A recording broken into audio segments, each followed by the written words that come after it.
Students, good evening. आज का हमारा टॉपिक क्या है? Close analysis. यदि आपको क्लोज एनालिसिस के बारे में बिल्कुल भी नहीं पता तो हम आज की क्लास में जीरो से स्टार्ट करेंगे, ठीक है।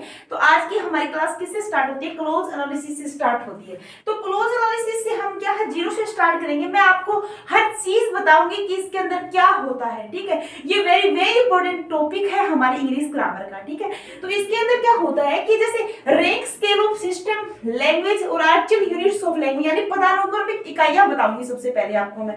सबसे पहले क्या होता है, इसके अंदर डिस्कोर्स होता है, ठीक है, जिसका हिंदी अर्थ क्या होता है? प्रोक्ति होता है, ठीक है।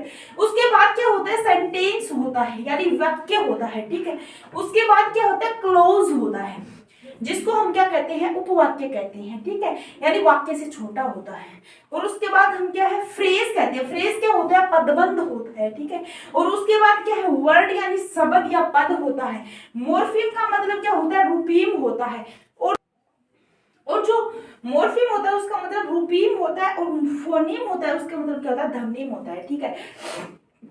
देखो, जैसे ये डिस्कोर्स को छोड़कर, ठीक है, ये जो चार है हमारी वर्ड्स तक, ठीक है, ये क्या है? वेरी इंपॉर्टेंट है हमारे ग्रामर की दृष्टि से। मतलब सेंटेंस है, क्लोज है, फ्रेज है और वर्ड है, ये चारों क्या है? हमारे ग्रामर की दृष्टि से बहुत ज्यादा इंपॉर्टेंट है, क्योंकि इनके बगैर ग्रामर बनती नहीं है। हम इनके अध्ययन से ही ग्रामर का अध्ययन करते हैं, ठीक है। उसके बाद मैं आपको बता देती हूँ, जो मोर्फिम होती है ना, मोर्फिम वो क्या है? स्मॉलेस्ट मीनिंगफुल यूनिट होती है, ठीक है। और जो फोनीम होती है ना, वो क्या होती है? स्मॉलेस्ट यूनिट होती है। देखो, आपको ध्यान क्या रखना है, आप अपने नोट्स बना रहे हो, उसके अंदर इसके अंदर आपको इंपॉर्टेंट लगा देना, क्योंकि कभी कभी ना एग्जाम में पूछ लेते हैं मोर्फिम होती है या फिर क्या है? फोनीम होती है। तो फोनीम तो है स्मॉलेस्ट यूनिट, ठीक है। और यदि मीनिंगफुल स्मॉलेस्ट यूनिट बोले ना, तो उसको हम क्या कहेंगे? मोर्फिम कहेंगे, ठीक है। तो आप ये उतार लीजिएगा यदि आप नोट्स बना रहे हो, तो बहुत ज्यादा इंपॉर्टेंट। अभी जो डीएसएसबी की भर्ती आई हुई है उसके अंदर ये टॉपिक है बाकायदा, तो आप यहाँ से तैयार कर सकते हो, नो प्रॉब्लम, कोई भी इश्यू नहीं होगा। मैं सारी आपको तैयारी बहुत अच्छे से करवा रही हूँ, ठीक है। आगे हम कुछ और देख लेते हैं इसके बारे में, क्लोज के बारे में। इसके अंदर क्या है कि what is the smallest unit of language? क्या होता है? मैंने अभी बताया, फोनीम होता है, ठीक है। और जो what is the smallest unit of language through written perspective, वो क्या होती है? लेटर होती है, ठीक है। लेटर समझते हो गए आप क्या होते हैं? लेटर ये होते हैं, जैसे ए हो गया, बी हो गया, सी हो गया, ये होता है, ठीक। और ये क्या है कि जैसे what is the smallest meaningful unit of language क्या होती है? मोर्फिम होती है, ठीक है।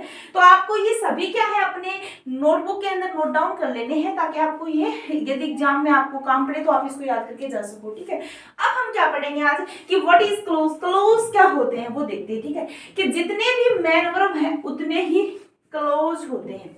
मतलब जितने ही मैन वर्ब होते हैं उतने क्या होते हैं? क्लोज होते हैं, ठीक है। जैसे क्लोज इज ए हायरार्चिकल यूनिट, मतलब क्या है?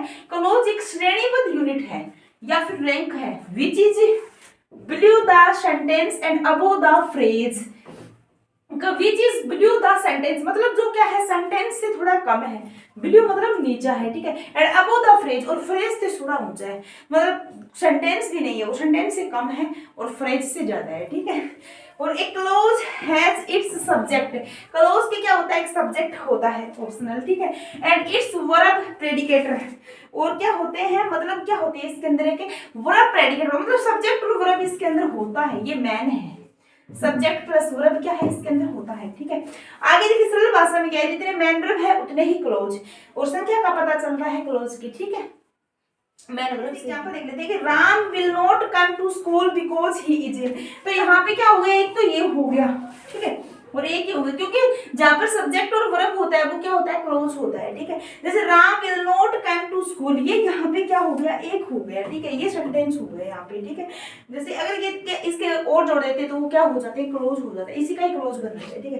एक सेंटेंस में केवल एक क्लोज ही हो सकता है और एक से ज्यादा क्लोज भी हो सकते हैं। मतलब एक सेंटेंस है वो एक क्लोज से भी बन सकता है और एक से ज्यादा क्लोज से भी बन सकता है। आगे हम कुछ एग्जांपल्स देख लेते हैं इसके अंदर, ठीक है। इसके अंदर क्या होता है? जैसे कि Ram will not come to school, इसको हम क्या मानते हैं? देखिए, इसको सेंटेंस भी मान सकते हैं, ठीक है। इतना ये क्या है? ये सेंटेंस भी है, ठीक है। इसको हम क्या बोल सकते हैं? सेंटेंस भी बोल सकते हैं, ठीक है। और क्या बोल सकते हैं हम इसको क्लोज भी बोल सकते हैं, ये बताना चाह रही हूँ बस मैं आपको। इसको हम क्लोज भी बोल सकते हैं, ठीक है, नो प्रॉब्लम। और जैसे राम इज इल, इसको भी हम क्या है? अगर बात करें टोटल की तो सेंटेंस भी है ये, ठीक है, और ये क्लोज भी है। ठीक है। लेकिन यहाँ पे देखिए अब थर्ड नंबर में कि Ram will not come school, ठीक है, बिकॉज ही इज इल। यहाँ पे क्या है, यहाँ पे दो क्लोज है, यहाँ पे ये इतना क्लोज है स्कूल तक, ठीक है, ये क्लोज फर्स्ट हो गया, ठीक है, और बिकॉज ही ये क्या हो गया, क्लोज सेकंड हो गया। और एक बात और बताती हूँ, यदि टोटल की बात करूं दोनों की मिला के तो ये क्या हो जाएगा, एक सेंटेंस ही हो जाएगा, ठीक है। आगे देखिए कि my uncle works in A factory, तो ये भी क्या हो गया, हमारा एक क्लोज हो गया, ठीक है, और इसको हम सेंटेंस भी बोल सकते हैं, नो प्रॉब्लम, ये भी ठीक है।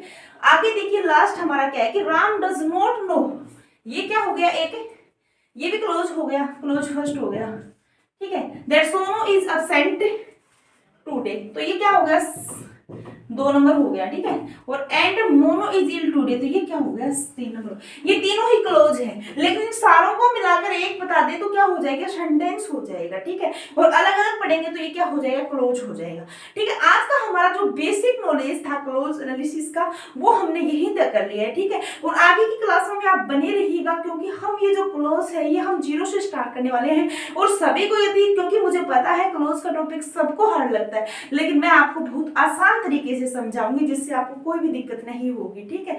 और मेरे वीडियो में बने रहिए। यदि मेरी वीडियो पसंद आई तो वीडियो को लाइक करें, शेयर करें, मेरे चैनल को सब्सक्राइब करें, ठीक है। थैंक यू, धन्यवाद।